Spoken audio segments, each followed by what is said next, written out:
At 0347 hours on January 24, 2026, alarm clocks shattered the silence aboard the USS Abraham Lincoln. Deep within the Combat Information Center, radar operators watched in disbelief as multiple missile signatures appeared on their screens.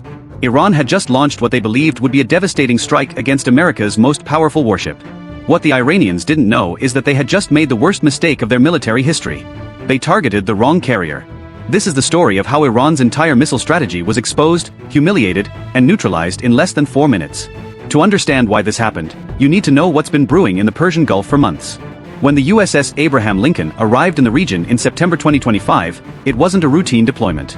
The carrier strike group was responding to escalating Iranian aggression. For years, Iran had been building what they called the carrier killer arsenal. Hundreds of ballistic missiles, cruise missiles, drones, all designed for one purpose: to sink an American supercarrier. Iranian military commanders had publicly boasted that their missiles could strike any U.S. carrier within range. They called American carriers floating coffins and sitting ducks. But here's what Iran's leadership didn't understand. The Abraham Lincoln wasn't the same carrier their intelligence had studied for decades. In 2024, the Lincoln completed a modernization that made it one of the most advanced warships ever deployed. New radar systems, upgraded missile defenses, and something the Iranians had never encountered: a fully integrated naval integrated fire control system that could track and destroy incoming threats at ranges previously thought impossible. Iran's military intelligence was operating on outdated information. They thought they knew what they were attacking. They were catastrophically wrong.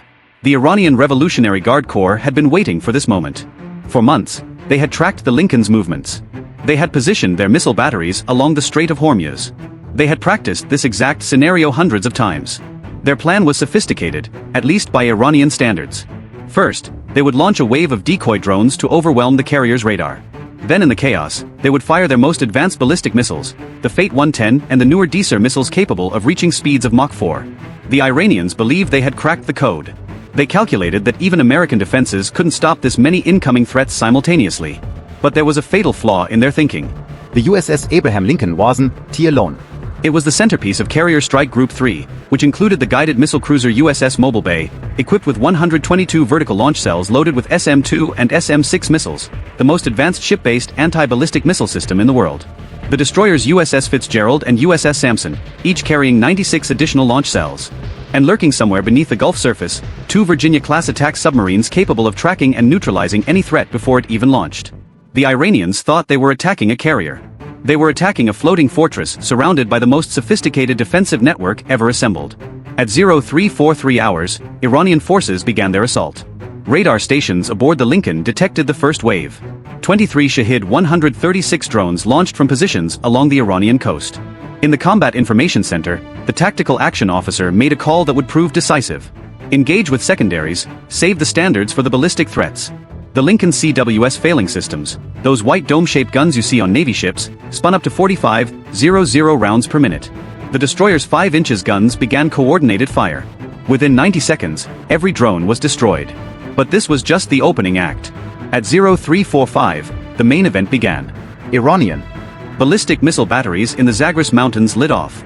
8 DSL missiles, each carrying a 450 kilograms warhead, arced into the night sky at Mach 4. Simultaneously, mobile launchers near Bandar Abbas fired a salvo of 6 FAT 110 missiles, 14 missiles, all heading toward the USS Abraham Lincoln. This was Iran's Sunday punch, their best shot. Everything they had practiced. And here's where everything went wrong for Thran. The Aegis combat system aboard the Mobile Bay had been tracking the Iranian missile batteries for hours. The moment those missiles launched, the system had firing solutions. Vampires. Vampires. Vampires. 14 inbound. Called out the radar operator. The response was instant, music, and overwhelming. USS Mobile Bay launched 8 SM-6 missiles. These aren't ordinary interceptors. They can engage ballistic missiles at ranges exceeding 150 miles and can be retargeted mid-flight. USS Sampson and USS Fitzgerald each launched 4 SM-2 Block 4 missiles as a secondary layer. But the US Navy wasn't taking any chances. Something the Iranians had never anticipated then happened. The Lincoln launched 2 EA-18G Growler electronic warfare jets that had been airborne as part of a routine combat air patrol.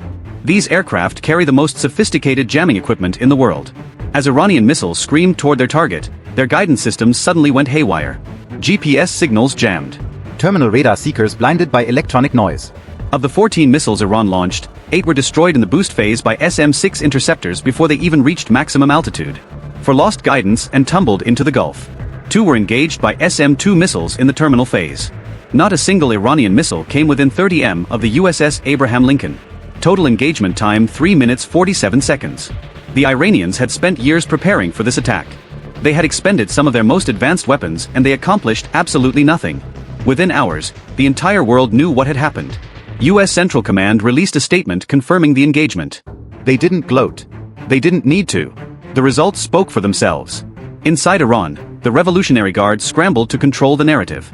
State media initially claimed the attack was a warning shot and that they had chosen not to destroy the carrier. Nobody believed them. Intelligence analysts worldwide drew the same conclusion. Iran's entire anti-carrier strategy had been built on assumptions that were decades out of date. Their missiles couldn't penetrate American defenses.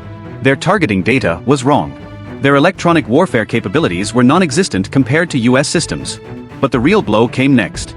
In the 72 hours following the failed attack, US submarines tracked every Iranian naval vessel that left port. B-2 bombers from Diego Garcia flew deterrence missions over the Gulf. And the USS Abraham Lincoln, it continued its patrol as if nothing had happened. The message was clear.